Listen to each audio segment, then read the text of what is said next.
ተውዘኑለት ለእግዚአብሔር ክርስቲያኖች እውነት እንዘንለት እንዴት አይነት አምላክ ቢሆን ነው እንደዚህ የተንከባከበን ሌላው ደክሞ የሚገባበት እኛ ግን ከመድከምም ባለፈ በጥቂት ነገር እንድንወርሰው ያረጋናል ምን አይነት አምላክ ነው በእውነት እግዚአብሔር ቸር ነው በቃ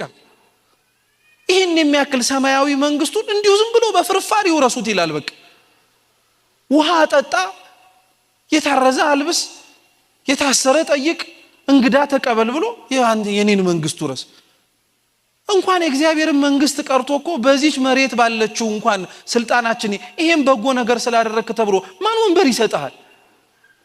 ማን አብረኸኝ ተቀመጥ ይልሃል ማን ከገባህበት መውጣት የለም ከተቀመጥክበት መውረድ የለም ይልሃል አንዱ እግዚአብሔር ብቻ ነው ይሄን ሊያደርግ የሚችለው የሚያደርገውም ጭምር በጣም ነው የሚደንቀው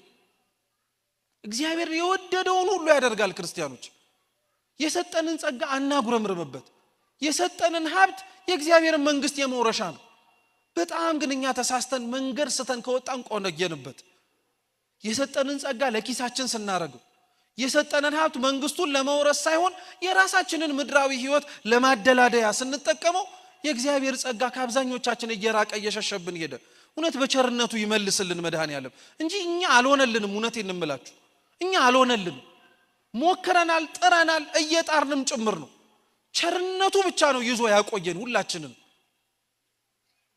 እያንዳንዱ ነፋስ ወደ ወደደው ይነፍሳል አለ በቃ ስለዚህ እግዚአብሔር የወደደውን እንዴት ማክበር እንዳለበት ያውቃል እኛ ለስጋዊ አይን የምናያቸው ሰዎች የጎደለባቸው እኛ በስጋዊ አይን ስንመለከታቸው የተሻለ ቢሰጣቸው የተሻለ ሊያደርጉ ይችላሉ ብለን የምናስባቸው ሰዎች አሉ ልብ ብላችሁ ስሙ በነገራችን ላይ በተለይ በጥቂቱ የታመኑ